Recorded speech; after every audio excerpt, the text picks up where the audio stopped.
Good morning students. हम लोग आज हिस्ट्री का 13 चैप्टर पढ़ेंगे। भारत पर मुगल साम्राज्य का प्रभाव। अपने मुगल साम्राज्य के बारे में पढ़ा, अब भारत पर उसका क्या प्रभाव पड़ा ये देखना है।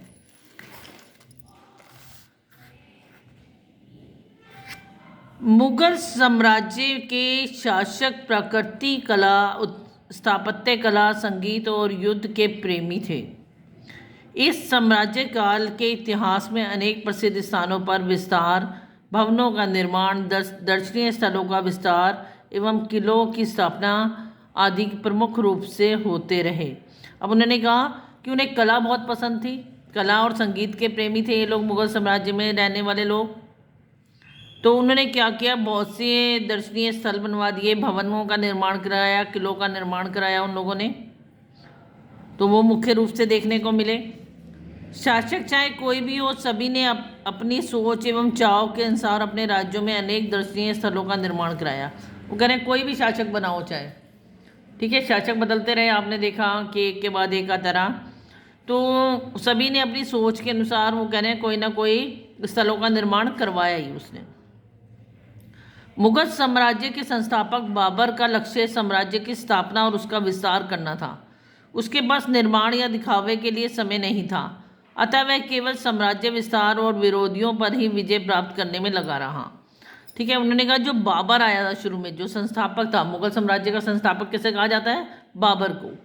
तो जो बाबर आया उसके पास टाइम ही नहीं था कि वो फालतू के कोई काम कर सके, वो तो सिर्फ अपने साम्राज्य को बढ़ाने में लगा रहा और अपने विरोधियों पर विजय प्राप्त करता रहा कि किस तरीके से अपने विरोधियों को दबाऊं और अपने साम्राज्य का विस्तार करूं, इसी को करने में लगा रहा। उसके बाद फालतू कामों का टाइम नहीं था। घोर विरोधियों और विद्रोह एवं स्वयं की घेराबंदी के कारण हुमायूं भी अधिक कुछ ना कर सका। उसने मात्र ग्वालियर का किला एवं दिल्ली में एक मदरसा बनवाया। अब वो कह रहे हैं कि बाबर के बाद आया कौन, हुमायूं। बाबर के बाद कौन आया, हुमायूं आया। तो उन्होंने कहा हुमायूं के पास भी इतना टाइम नहीं था कि वो इतने किले वगैरह का निर्माण कराता रहता, करता रहता। वो भी बस युद्धों में लगा रहा, अपने विद्रोहियों को दबाता रहा। तो उसने भी बनवाए, लेकिन दो चीज़ें बनवाई, एक ग्वालियर का किला और एक दिल्ली में मदरसा। हुमायूं के शासनकाल के पश्चात अकबर के शासनकाल में मुगल साम्राज्य एवं समृद्धि का विस्तार हुआ। अकबर एक योग्य शासक था और प्रजापालक भी था। उसके बाद आया था, देखिए आपको कंटिन्यू बताया जा रहा है, सबसे पहले आया बाबर, फिर आया हुमायूं और फिर आ गया अकबर। उन्होंने कहा जो अकबर आया उसने अपने राज्य में काफ़ी समृद्धि प्राप्त की और अपने साम्राज्य को अच्छा योग्य शासक कहलाया। अपने साम्राज्य का वो प्रजा का ध्यान रखने वाला व्यक्ति था वो। अकबर के शासनकाल की वित्तीय व्यवस्था मजबूत थी, पैसे की भी उस समय कोई उस कमी नहीं हुई क्योंकि उसने तरीके से राज्य को चलाया। उसने आगरा में फतेहपुर सीकरी, आगरा का किला, बुलंद दरवाज़ा, शेख सलीम चिश्ती की दरगाह का निर्माण कराया। उसने भी, देखिए अकबर ने भी आया, तो मुगल साम्राज्य आने वाले शासक हैं सभी, तो सभी ने क्या किया, कुछ ना कुछ, मैंने कहा था कि कुछ ना कुछ बनवाया जरूर था। तो यहाँ उन्होंने दिखा दिया कि अकबर ने तो कई चीज़ें बनवा दी। फतेहपुर सीकरी आगरा के अंदर है, आगरा का किला है, बुलंद दरवाज़ा है और सलीम चिश्ती की दरगाह भी उसी ने बनवाई थी। तो ये सब चीज़ें किसने बनवाई, अकबर ने।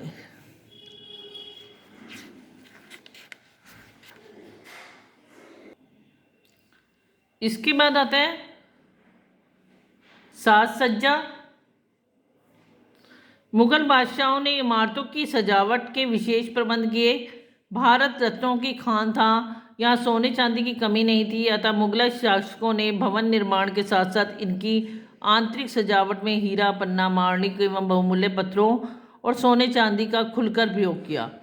अब आता है कि उन्होंने सजावट कैसे की, उन्होंने जो ये इमारतें बनवाई उसमें सजावट कैसे करवाई।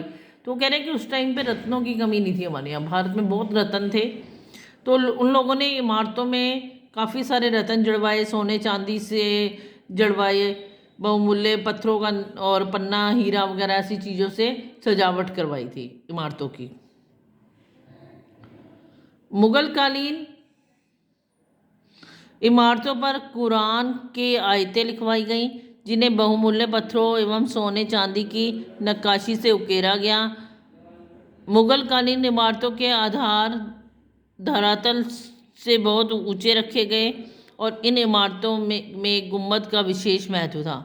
देखिए, यहाँ जो जितनी भी इमारतें बनाई गई मुगल साम्राज्य में, क्या था, वो कह रहे हैं कि इस पर कुरान की आयतें लिखवाई गई थी। कुरान के जो मतलब लिखे हुए शब्द थे वो इस पर लिखवाए गए और उन्हें सोने चांदी से उभार कर बनाया गया ताकि कोई भी उसे आसानी से पढ़ सके। उसके बाद क्या था,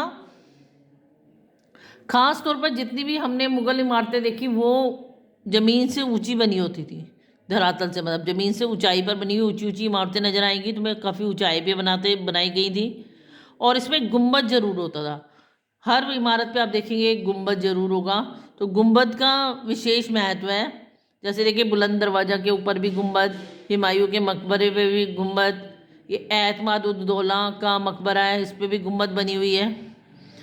ताजमहल पे भी गुंबद देखने को मिल जाएगी आपको, और सिख अकबर का मकबरा आएगा वो भी आपको देखने को, उस पर भी गुंबद, मतलब हर एक पे गुंबद जरूर बनी होती थी। गुंबद का विशेष महत्व था। इसके बाद देखते हैं हम, जहांगीर एवं शाहजहां के काल में भी स्थापत्य कला एवं प्रगति के विशेष स्थलों का निर्माण करवाया। इन्होंने भी शालीमार बाग, जामा मस्जिद बनवाई दिल्ली में, इसमें भी देखिए गुंबद है। तो हर जगह पे आपको गुंबद देखने को मिलेगा और हर जितना जो सा भी शासक आया मुगल साम्राज्य का, उसने किसी न किसी इमारत का निर्माण अवश्य कराया।